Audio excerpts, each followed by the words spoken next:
지역 맞춤 부동산 세미나 우리 동네 맛동산 자세한 내용은 영상 하단의 링크 혹은 3프로 앱을 통해서 확인하세요. 3프로TV 시청자 여러분 안녕하세요. 글로벌 라이브 시간이고요. 저는 이주호 기자입니다. 네, 안녕하세요. 박정훈 팀장입니다. 네, 또 하루 잘 보내셨습니까? 지금은 다들 저녁은 이미 다 드셨을 거고. 그렇죠. TV 볼 시간인가요? 글로벌 라이브 볼 시간이죠. 글로벌 라이브 볼 시간입니까? 9시는 글로벌 라이브. 옛날에는 이제 9시 뉴스인데 네. 이제는 글로벌 라이브죠. 9시는 글로벌 라이브와 예. 함께. 자, 지마스터님 고맙습니다. 오늘도 함께 해주시네요. 네. 자, 오늘도 저희가 여러 가지 이야기들이 준비되어 있고 그리고 오늘 또 특별한 날 아니겠습니까? 네. 통신원. 그렇죠. 예. 매주 수요일마다 저희가 그 글로벌 통신원을 연결을 해서 네. 그 현재 있는 이야기를 들어보는데 오늘은 어떤 시간이냐면 사이버 트럭이 이제 다음 주에 발표가 됩니다. 그래서 이 자동차의 정말 자동차를 예. 정말 뼛속까지 다 아시는 분이 있어요. 뼛속까지? 네, 글로벌 통신원 가운데. 예. 그래서 그분을 직접 연결해서 저희가 사이버 트럭에서 봐야 될 게 무엇인지 사이버 트럭과 관련된 궁금증들 많으실 테니까 그렇죠. 그 부분들을 좀 직접 질문하는 시간이 잠시 후 2부에 마련돼 있습니다. 사실은 이 사이버 트럭 하면은 궁금증이 워낙 너무 많아서 네, 이게 사실 한 코너에 다 담기가 그러니까 쉽지가 않긴 해요. 쉽지가 않아서 좀 자주 모셔가지고 그러니까요. 정말 네. 우리 질문지도 좀 타이트하게 해가지고 근데 어떻게 다들 아셨지? 음. 자동차 미생 나오신다는 거? 어떻게 하세요? 여기 써있나 보다. 제목에 써 있나 보다. 네. 우리만 몰라. 다 알고 계셔. 뭐야, 우리만 몰라. 맞습니다. 우리의 연기가 안 먹혀 여기서. 예. 이거 나중에 PD님하고 얘기 좀 해야 되겠어요. 그러니까. 네. 자, 맞습니다. 자동차 미생께서 직접 그 이야기를 해주실 테니까요. 잠시 후 2부도 많은 기대 부탁드리도록 하겠고요. 자, 일단 그 1부는 저희가 또 준비를 했죠. 예. 오늘 뉴스가 또 핫한 뉴스가 너무 많이 나와서 네. 일단 최대한 제가 좀 추려서 뭐 최대한 저희가 주어진 시간 안에 또 많은 정보도 드려야 되니까 네. 정말 특이한 뉴스가 많이 나왔습니다. 그래요? 오늘 뭐 아마 외신을 좀 보신 분들은 아시겠지만 야 이게 무슨 막장 드라마냐 이런 그쵸. 얘기가 좀 나올 수도 있을 법한데 네. 저희 저 글로벌 뉴스 시간에 한번 같이 좀 보도록 하겠습니다. 화면 한번 띄워주세요. 네, 화면 한번 보도록 하겠습니다. 자, 오늘 먼저 글로벌 시장의 체크 포인트 먼저 좀 가지고 먼저 체크 좀 하고 갈게요. 일단 미국 증시 3대 지수는 모두 소폭 하락했습니다. 0.3%에서 0.5% 정도 수준으로 소폭 하락을 했고요. 미국 10년물 국채 금리가 4.39%입니다. 현재. 그리고 유가 WTI 기준으로는 77불을 지속적으로 유지하고 있다.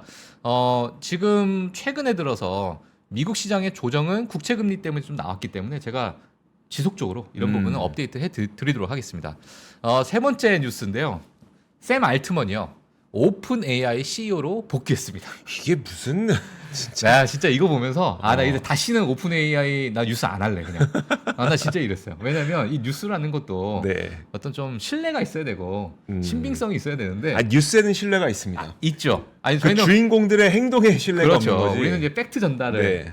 최대한 우리는 팩트 전달을 해야 되는 의무가 있는데 이게 워낙 지금 현지에서는 어마어마한 지금 드라마가 써져 있는 상황이기 때문에 이거 어떻게 우리가 또 해석? 그럼 마이크로소프트는 지금 악재야? 이렇게 또 해석할 수도 있는 사람들이 있을 것 같아요. 네. 근데 이제 지금 뭐 사티아 나델라의 뒤에 가서 제가 좀 말씀드리겠지만은 그렇지 않다라는 어떤 여러 가지 메시지가 좀 있기 때문에 그런 부분 같이 한번 확인하는 시간 가져보도록 하겠습니다. 네, 그다음 뉴스 한번 또 보도록 할게요. 그다음 뉴스는 뭐 다들 기다리셨던 엔비디아가 이제 실적 발표를 했어요. 너무나도 어닝 서프라이즈 정말 폭발적인 실적 발표를 했는데 중국 매출 둔화 우려가 좀 부각이 되면서 그런 부분 좀 상세한 부분이 있다라는 부분 뒤에 가서 또 다시 좀 자세하게 좀 말씀을 드리겠고요. 그리고 이제 미국 기존 주택 판매가 13년 만에 최저치로 하락을 했다고 합니다. 뭐 이유는 다들 아시는 높은 금리 그리고 주택이 이제 기존의 이제 주택 매물이 많이 부족한 상태이기 때문에 13년 만에 최저치 그러니까 거래량이 없다는 얘기죠. 거의. 네. 예, 그렇기 때문에 우리나라도 마찬가지겠지만 미국 지금 부동산 시장도 최저치의 거래량을 좀 보이고 있다 이렇게 보시면 될 것 같아요. 자, 어제 우리 브로드컴이 좀 하락을 했었는데 사실 이 브로드컴이 하락한 이유에 있어가지고 690억 달러의 VM웨어 클라우드 기업입니다.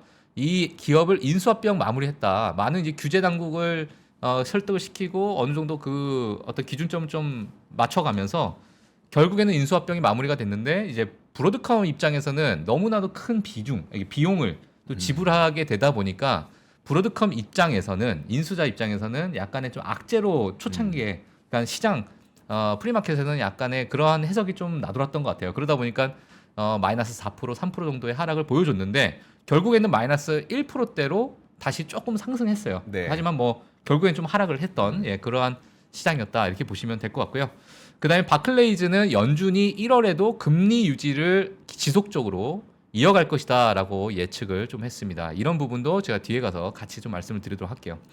그리고 라스베가스 노조에서 시저스에 이어서요 이번에 MGM과도 재계약 합의를 했다라는 이야기가 좀 나오게 되면서 어느 정도 라스베가스 노조에서도 이제 좀 안정화가 좀 진행이 되고 있다 이렇게 보시면 될 것 같습니다. 디즈니에서 이런 얘기가 나왔어요. 할리우드 파업 이후에 급여가 너무 많이 인상이 됐다. 네. 예, 이러다 보니까 컨텐츠 제작비가 상당히 많이 증가할 것이다라는 얘기가 나왔습니다. 이게 향후 지금 디즈니가 정말 어찌 보면 바닥을 찍고 올라가는 그런 상황에서 이러한 이야기가 또 하나의 발목을 잡는 것이 아닌가라는 이야기가 좀 나올 정도로 급여 인상 그리고 이제 파업이 어느 정도 완전히 마무리가 됐기 때문에 이런 부분도 한번 같이 좀 지켜보시면서 디즈니 주가도 같이 지켜보시는 게 어떨까 이렇게 좀 보여지고요. 자 마지막으로 아마 암호화폐 또는 비트코인에 투자하시는 분들은 다들 아시는 뉴스가 되실 것 같은데 바이낸스 세계 최대 거래소죠. 바이낸스가 미국 시장에서 철수를 했다라는 이야기가 있어요. 그리고 창립자 겸 CEO인데 창펑자오님이 네. 창펑자오님 예, 창펑자오가 사임을 했다 이런 얘기가 좀 있습니다. 그래서 제가 이 부분을 뭐 간단하게 좀 준비를 했는데 바이낸스 뉴스가 이런 게 있어요. 지금 현재 뭐 자금 세탁 방지법 등의 혐의로 형사 기소가 됐습니다. 바이낸스가 그러니까 한국 이제 하나로 치면 약 5조 5천억 원에 달하는 벌금을 지불하게 되고 미국 시장에서 완전히 이제 철수하는 것으로 합의가 좀 된 상황이에요. 이러다 보니까 창펑자오가 CEO 자리에서 이제 물러난다 이야기가 좀 있는 상황이고요. 지금 뭐 공개된 법원 서류에 따르면은 바이낸스가 적절한 자금 세탁 방지 프로그램을 유지하지 않았고 무허가 송금 사업을 운영을 했으며 이런 제재법을 위반한 혐의로 기소가 됐다라는 이야기가 좀 나오게 되면서 이제 완전 미국 시장에서 이제 철수하게 됐다 이렇게 또 나와 있고요. 그리고 이제 다른 서류에 좀 따르면은 자오가 은행 비밀보호법 위반과 금융기관으로 하여금 은행 보안 규정을 위반하게 한 혐의에 대해서 유죄를 인정을 했습니다. 본인이. 네. 내가 그런 부분을 인정을 했고 그리고 이런 부분에 대한 이제 벌금 이런 부분도 이제 미국 법무부가 좀 밝혔는데 메릭 갈랜드 법무장관이요 이런 얘기를 했습니다. 기자회견에서 바이낸스 직원들은 회사가 제재 대상 국가의 수천 명의 사용자에게 서비스를 제공하고 있다는 사실을 알고 논의를 본인들끼리 했다. 그러니까 우리가 지금 위반하고 있는 걸 알고 있는데 직원들끼리 그런 논의를 했다는 그런 부분을 이제 잡게 되는 거죠. 그리고 미국 사용자와 제재 대상 국가의 사용자 간의 거래를 촉진하는 것이 미국 법률에 위배된다는 것을 알고 있었다. 네. 알고 있었는데 이런 부분을 지속적으로 감행했다는 것에 있어서 미국 시장에서 완전히 이제 철퇴를 맞고 네. 또 철수하게 되는 그런 시장인데요. 지금 제가 안 그래도 암호화폐 시장을 좀 보니까 또 어제는 정말 급락을 했더라고요. 네. 뭐 물론 뭐 그 코인별로 좀 다르겠지만 지금은 또 반등을 또 주고 있는 상황이기 때문에 모르겠습니다. 뭐 이 부분에 대해서는 뭐 전혀 뭐 투자에 대한 아이디어가 저는 없기 때문에 일단 이 시장은 현재 많은 변동성을 좀 가지고 있다 정도로 좀 해석하시는 게 좋을 것 같습니다. 네, 알겠습니다. 네. 자, 그래서 다음에 이제 여러 가지 뉴스를 좀 전달해 드릴 텐데 전달하기 앞서서 네. 전설의 이력서라고 전설의 해서 이력서? 전설의 이력서입니다. 전설의 이력서. 와. 한번 같이 보도록 하겠습니다. 네. 미국의 어떤 엔지니어예요. 네. 엔지니어가 직접 본인의 이력서를 공개를 했습니다. 공개를 했는데 이게 정말 화두에 오르고 있는 그런 네. 이력서인데요. 아이고. 제일 밑에서부터 한번 볼게요. 야. 자, FTX. 잠깐만. 네, 알겠어요. 예, FTX에서 이분께서 2021년 1월부터 2022년 줄라이니까 7월까지 네. 1년 7개월 동안 FTX에 일하는데 파산. 그러고 나서 샘 뱅크먼 그다음에 사고 터지고 파산했죠. 그렇죠. 그다음에 네. SBB로 옮겼어요, 이분이. 실리콘밸리 뱅크. 네, 시니어 소프트웨어 엔지니어로 옮긴 거예요. 바로 네. 이직을 한 거예요. 네. 실리콘밸리 날라갔잖아. 망했어. 그래가지고 안 되겠다. 아이씨, 나 안 되겠다. 나 위워크로 가야겠다. 그 위워크 소프트웨어 엔지니어로 가셨어. 8개월 동안 일했는데 갑자기 위워크가 파산했어. 이야. 그래서 또 뭐지? 안 되겠다. 나 오픈 AI로 들어가야지. 해서 오픈 AI 들어간 지 한 달 만에 지금 이런 사태가 일어났다. 어마어마한 이력서를 소유하고 계신 이 엔지니어가 지금 개인 투자자 사이에서 야, 이 사람 도대체 뭐냐? 이 사람이 그 다음에 옮겨가는 회사는 무조건 풋 때리자. 콜이 아니라 풋을 때리면 된다. 그러한 이제 이야기가 있으면서 아주 뭐 재미있는 이력서를 제가 좀 가지고 나왔습니다. 야, 대단합니다, 진짜. 대단하신 분이죠. 엄청나네요. 이분이 아니 어떻게 이분이 망할 곳을 알고 찾아가는 건지, 그러니까. 아니 이분이 가면 망하는 건지. 근데 제 지인 중에서도 네. 비트코인에 투자했다가 네. 한국 시장에 투자했다가 네. 미국 시장에 투자했다가 막 왔다 갔다 하는 친구가 있어요. 음. 근데 그 친구가 사면 그 시장 전체가 폭락을 하더라고요. 나 그런 게 있어요. 약간 인간 지표처럼. 아니, 저 옛날에 그 제가 다니던 그 헤어샵이 있었는데 거기가 막 이렇게 문을 닫는 거예요. 제가 갈 때마다. 그래서 이제 그러고 나서 그 헬스장에 갔는데 그 헬스장도 한 2, 3개월, 1년치 내놨는데 2, 3개월 있으면 문을 닫는 거예요. 그래서 막 고민이 생긴 거지. 나한테 무슨 문제가 있나? 그러니까. 왜 도대체 내가 가는 곳마다 그렇지? 그랬는데 그러니까. 딱 어떤 분이 저한테 해준 말이 참 와닿았었던 게 네가 세서 그래. 네가 길을 다 빨아먹는 거야. 기가 세서. 저는 그렇다면 저는 이제 저도 이제 만약에 이런 거 있잖아요. 가끔 가다가 어렸을 때인데 네. 만약에 주식을 사. 네. 근데 내가 딱 잘 가다가 내가 딱 그 순간부터 갑자기 떨어지기 시작해요. 네. 그러면은 와, 나는 진짜 아닌가 보다. 이런 생각을 좀 많이 하게 네. 되거든요. 근데 그게 한 10번 정도 쌓이잖아요. 네. 그러면 나중에 웃어요. 그냥 웃겨. 참 또 이러네. 뭐 이러면서 그러니까. 여유가 생깁니다. 와. 예. 웃음이 나옵니다. 웃음. 그러니까요. 그래서 그 아주 슬픈 인류의 그 뭐죠? 그 이상민 씨가 그런 얘기 했잖아요. 3류는 네. 울고 네. 2류는 울고 네. 2류가 곧 이제 화를 내고 네. 1류가 웃는다. 네. 뭐 이런 얘기를 아주 제가 이제 그런 얘기가 잠깐 들어오는데 하여튼 오늘 이력서를 보면서 갑자기 또 이런 생각이 좀 들었네요. 예. 자, 그렇습니다. 알겠습니다. 자, 그다음에 바로 넘어가도록 하겠습니다. 반전의 반전 드라마를 쓰고 있는 지금 오픈 AI입니다. 지금 오른쪽에 보시게 되면 아마 왕자의 게임이라고 많은 분들 아시죠? 자, 네. 이 부분에 모든 캐릭터 얼굴을 다 떼서 지금 이제 오픈 AI의 오픈 AI 오브 스론스 해가지고 왕자의 오픈 AI 뭐 이렇게 지금 나오고 있는 짤들이 좀 돌고 있습니다. 네. 예, 그 정도로 지금 야 도대체 이거 어떻게 흘러가는 거냐 이런 얘기가 지금 시장에서 많이 좀 나오고 있는 상황인데 샘 알트만이요 오픈 AI로 다시 복귀한다라는 이야기가 좀 나오게 되면서 지금 시장에서는 가장 또 핫한 뉴스로 나오고 있는 상황입니다. 회사는 지금 사실 샘 알트만을 해임했죠. 네. 해임했는데 그러다가 이제 미국 지금 마이크로소프트로 다시 들어가겠다 얘기 나오고 다시 이제 오픈 AI로 들어가겠다라고 했는데 지금 오픈 AI의 그 의장, 그러니까 이사회 의장을 지금 브렛 테일러라는 분을 이제 세일즈포스의 전 공동 CEO예요. 네. 예, 이분을 이제 의장으로 임명을 했고 그리고 전 미국 재무부 장관인 레리 썸머스가 또 이사회 멤버로 들어갑니다. 아, 그래요? 예, 예. 그래서 이런 부분에 큰 이제 변화가 지금 있는 상황이고 그러다 보니까 이 마이크로소프트 사티아 나델라가 X에다가 이런 얘기를 했어요. 자, 우리는 이것보다 더 안정적이고 정보가 풍부하며 효과적인 거버넌스를 향해 첫 번째 필수 단계를 거치고 있다. 그러니까 이런 부분에서 우리는 응원한다. 그리고 앞으로 협력을 하는 데 있어가지고 우리는 지속적인 지원을 할 것이다. 이런 이제 이야기가 시장에 많이 나오고 있는 상황입니다. 그리고 임시 CEO로 채택이 되셨던 그때 당시에 이제 에미 쉬어, 네. 그죠? 예, 더 트위치 창업자죠. 이분께서도 이제 X에다가 글을 남겼는데 오픈 AI의 안정성과 궁극적으로 알트먼을 다시 데려오기 위해서 자기가 72시간 동안 매우 힘든 아주 열정적인 시간을 좀 보냈었다. 그러니까 본인이 임시로 CEO를 맡았지만은 나는 알트먼을 데려오기 위한 네. 하나의 큰 노력을 했다라고 얘기했고, 자 이런 부분이 이런 것과 관련돼서 모든 이해관계자가 옳은 일을 하는 동시에 안전을 극대화하는 경로다라고 본인이 그렇게 얘기하면서 결국에는 오픈 AI가 안전하게 지속적인 개발을 할 수 있도록 본인이 좀 힘을 실어줬으면 했다라는 그런 이제 의견을 좀 내놨습니다. 그러면서 다시 샘 알트만이 오픈 AI로 또 복귀가 됐고, 네. 샘 알트만도 마찬가지로 뒤에 이제 트위터에다가 글을 올렸어요. 글을 올렸고, 저는 이거 보면서 진짜 멋있다라는 생각이 좀 들었는데 어떤 부분을 보고 멋있냐 화면 한번 보시면 왼쪽에 이제 샘 알트먼이 I love open AI라고 시작되면서 뭐 내가 지금까지 했던 거는 우리 팀을 위해서 했고 마이크로소프트의 많은 지원 너무너무 감사하고 결국에는 팀을 위해 최선의 길을 선택을 했다. 그리고 MS 마이크로소프트 너무 고마워. 야. 이렇게 얘기를 했습니다.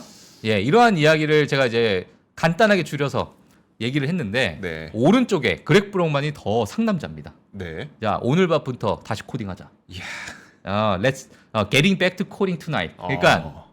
다시 코딩하자 오늘 네. 밤부터. 아. 진짜 이게 너무 이 770명의 그 직원들을 네. 가슴 설레게 만드는 그렇죠. 그러한 이야기인 것 같아요. 지금까지 약간의 우여곡절이 있었지만 자 오늘 밤부터 다시 제자리에 오늘 앉아서 밤부터. 코딩하자 이런 말이 정말 짧지만 멋있네요. 멋있잖아요. 뭘 짧지만 그 개발자들의 심금을 울리는 한마디가 아닐까. 예, 이렇게 되면서 앞으로 오픈 AI의 어떤 향방과 그리고 마이크로소프트의 어떤 협력 관계에서 어떤 제품이 또 나올지, 어떤 플랫폼이 나올지가 더 이제 기대가 되는 그러한 뉴스가 또 나오고 있습니다. 물론 왔다 갔다 하다 보니까 이건 완전 막장 드라마 아니냐 이럴 수 있는데 결국에는 이제 안정을 찾아가고 있는 그런 모습이기 때문에 좀 기대를 해봐도 되지 않을까라는 생각이 좀 드는 그런 뉴스가 나왔습니다. 네.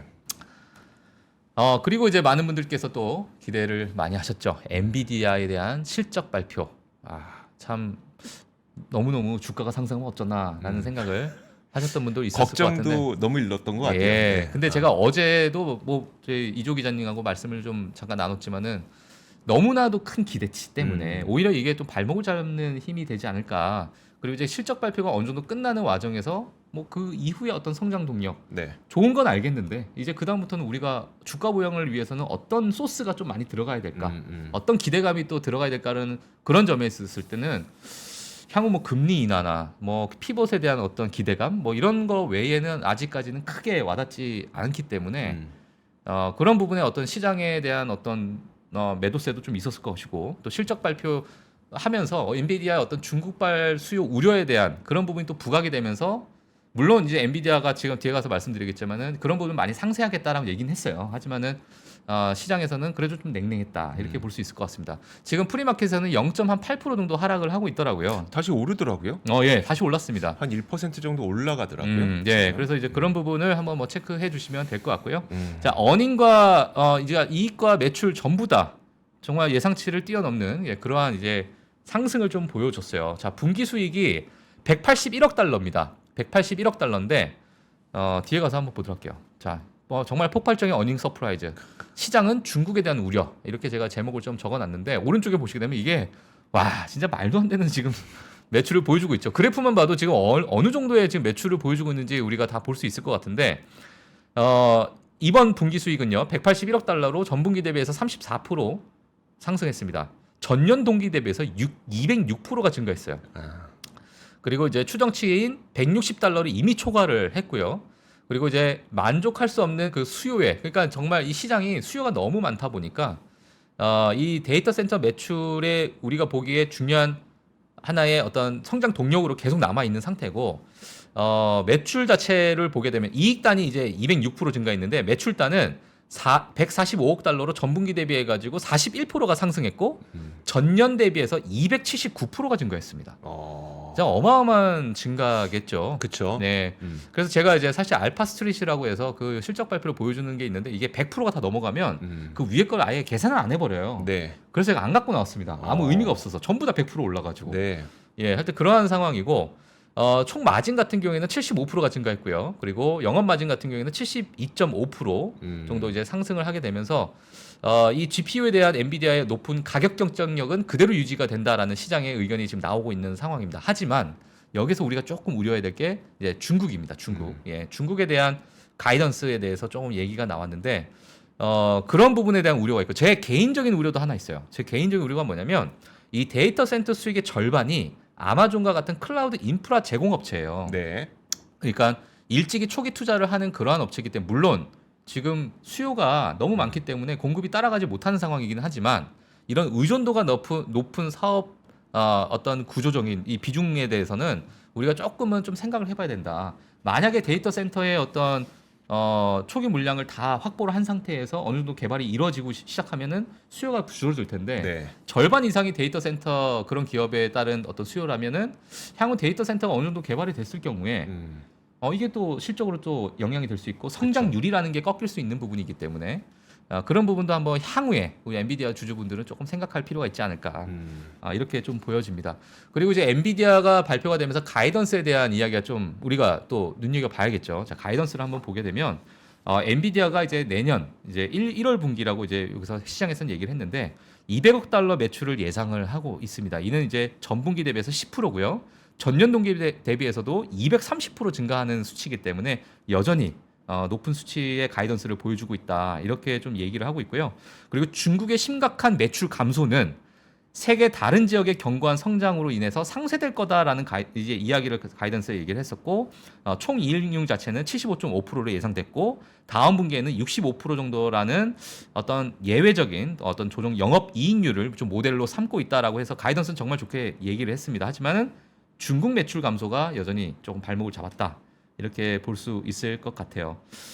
그리고 이제 그 내부자 이야기가 좀 나왔는데 미국 정부에 그러니까 중국에 대한 규제를 하고 있어요. 그러다 보니까 미국 정부에 대한 라이센스를 얻기 위해서 중동과 중국의 일부 고객과 협력을 하고 있는 상태다.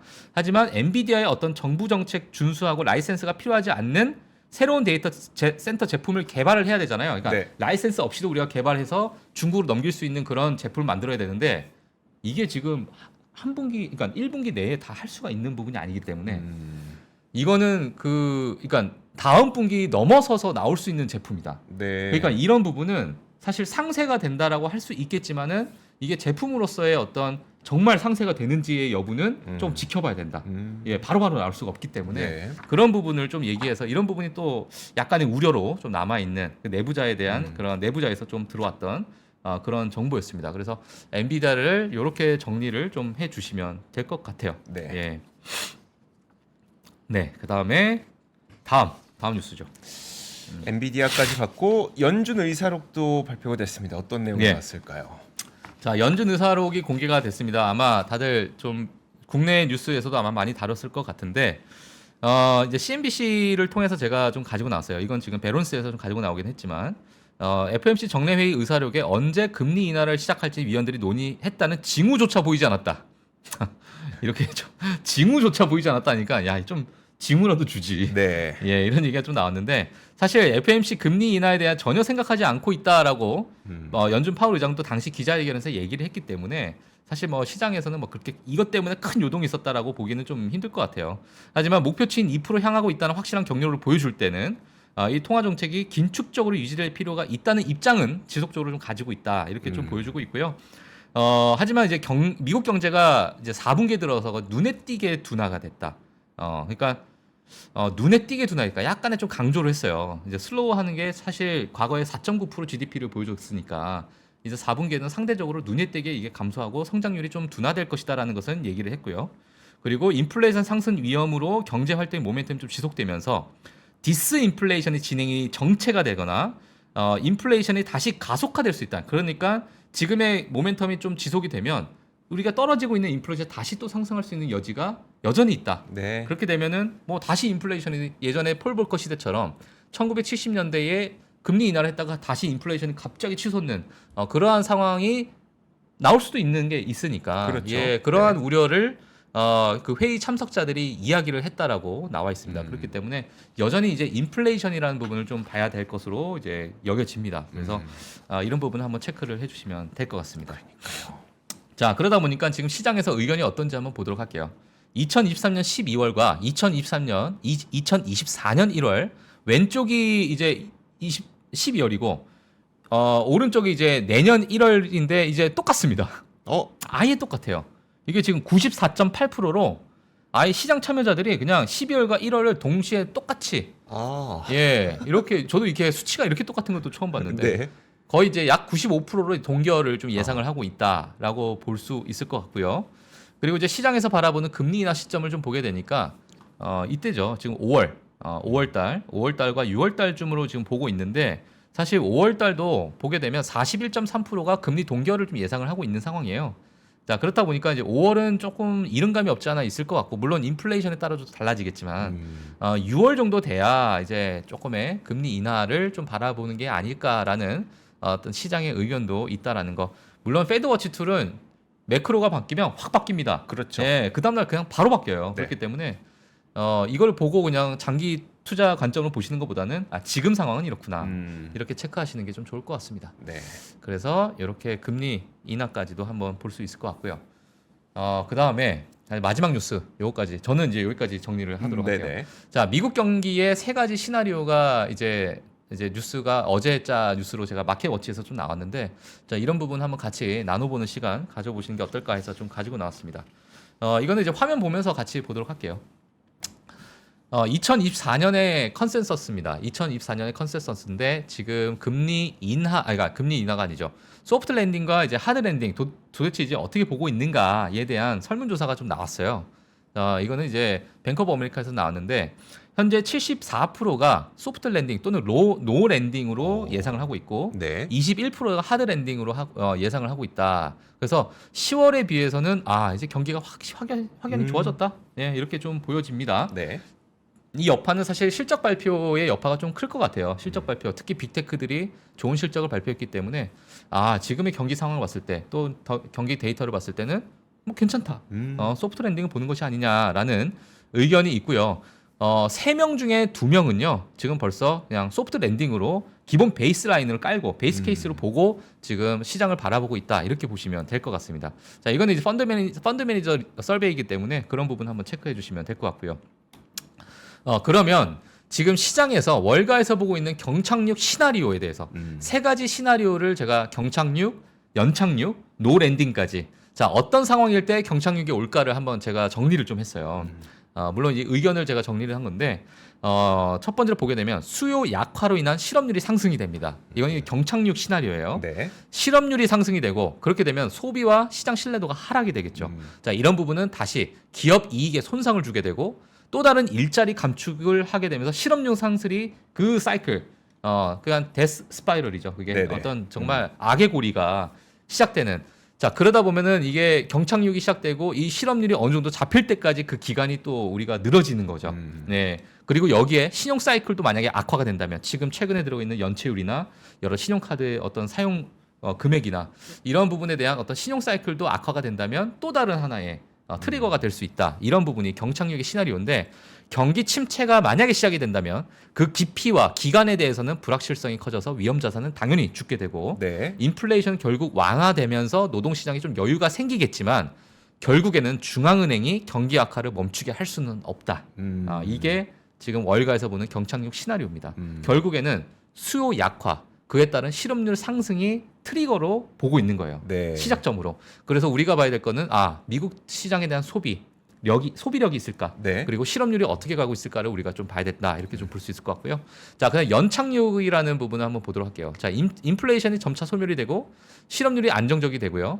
그리고 중앙은행의 금리 동결 또는 중립적 수준의 어떤 조정이 일어날 것이다. 이게 가장 우리가 바라고 있는 그런 부분인데 뭐 잠시 중단됐던 성장이 재개가 되고 비즈니스 사이클이 작동을 하는 그러한 부분이기 때문에 시장에서는 가장 원하는 이런 소프트 랜딩이다. 그럼 노 랜딩이 도대체 뭐냐? 네.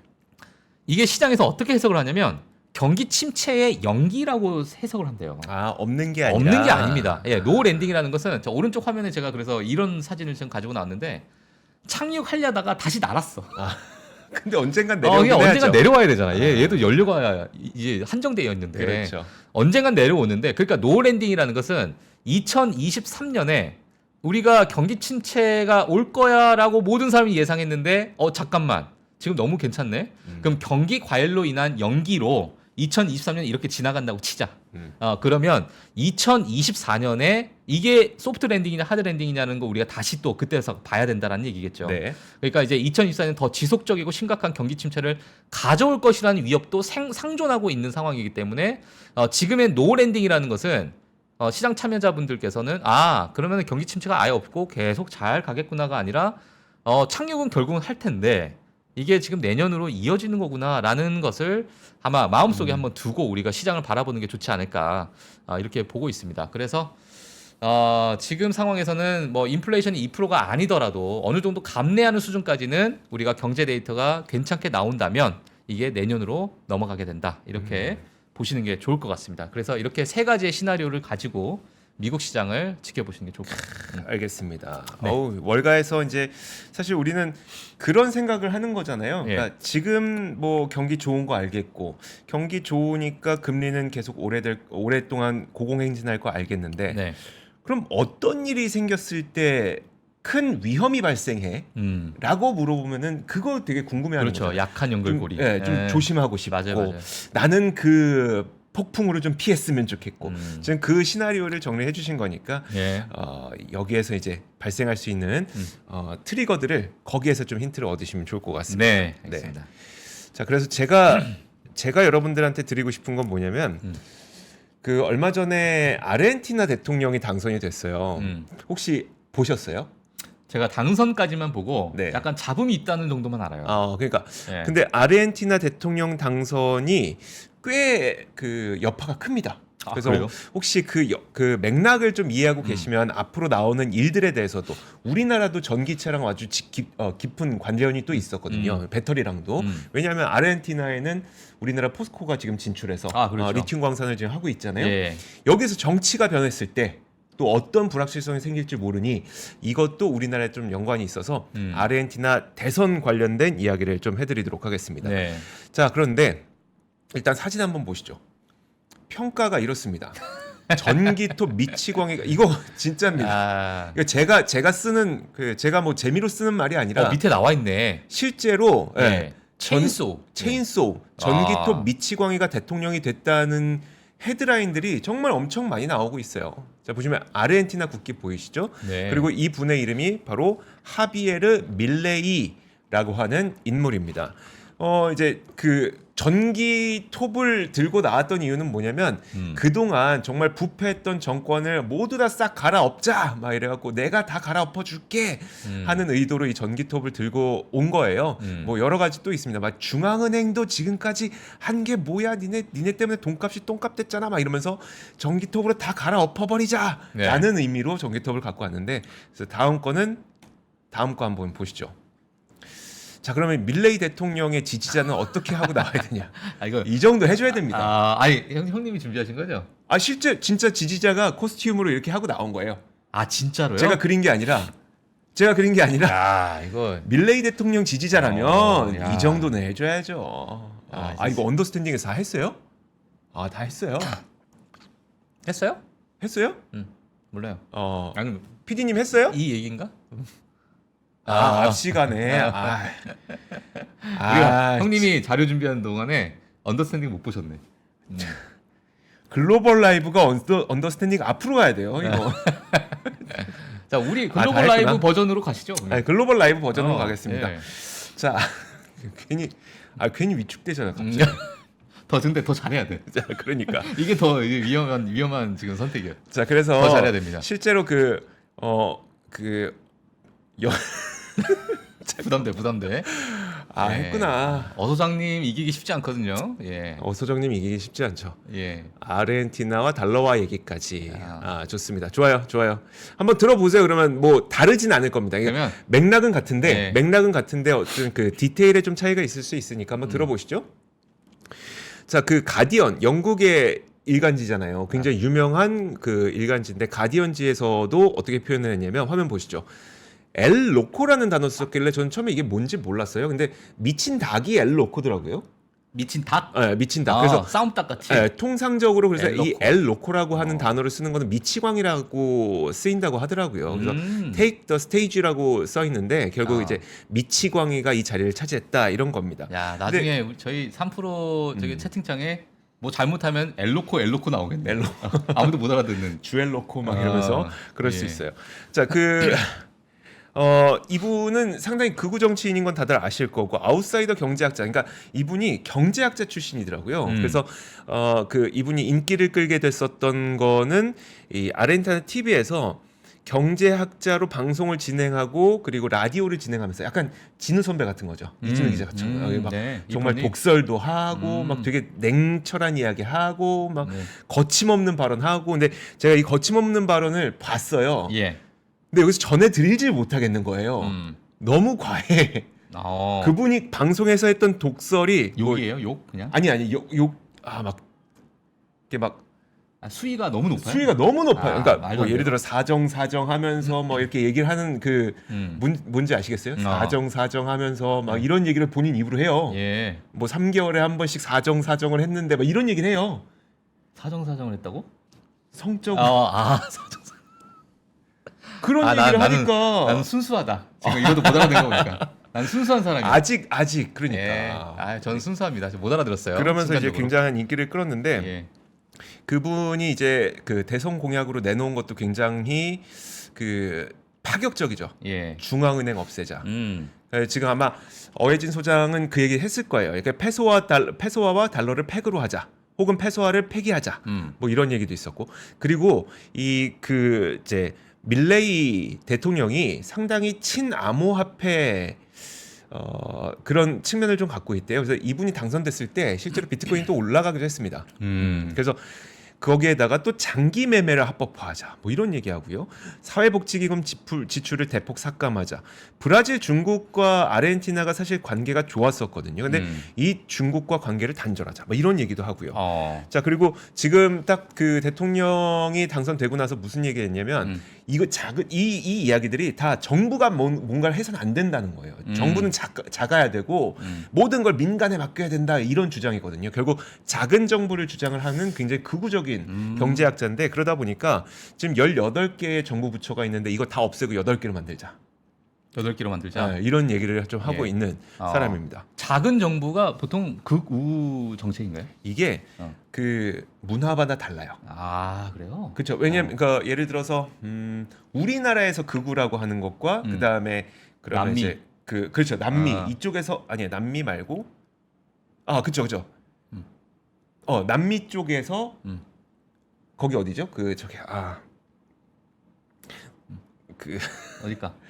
남미, 알래스카? 아니. 그쪽 앙골라. 아르헨티나, 이탈리아 말고 스페인.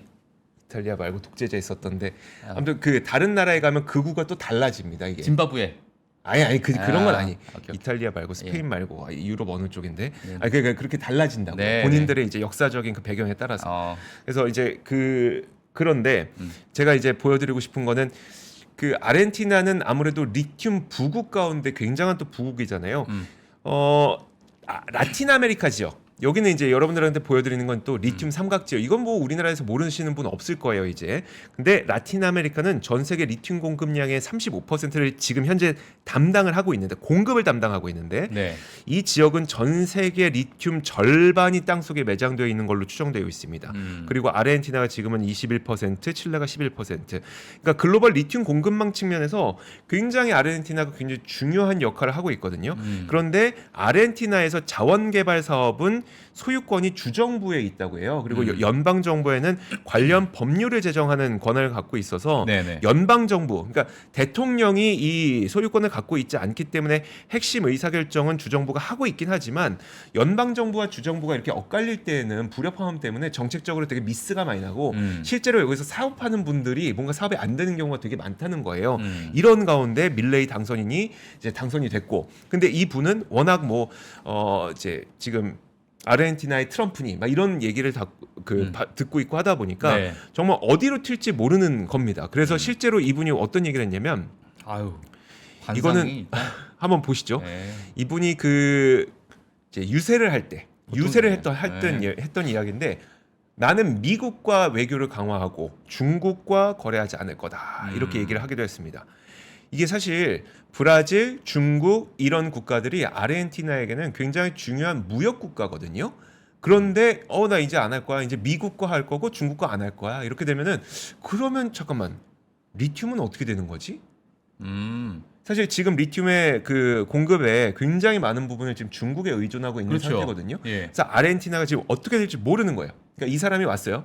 그리고 지금 지금까지는 아르헨티나가 많은 것들을 국유화시켜서 그 우리 포퓰리즘으로 돈을 막대하게 쓰다가 통화 가치 막 하락하고 이랬었던 상황이었었는데 지금 이걸 다시 민영화하고 작은 정부로 가겠다고 하는데 그럼 리튬 사업은 여기서 어떻게 하겠다는 거지? 아직 아무것도 안 나온 거죠. 네. 그러니까 여기에 대해서 우리도 굉장히 많은 집중을 좀 하고 있습니다.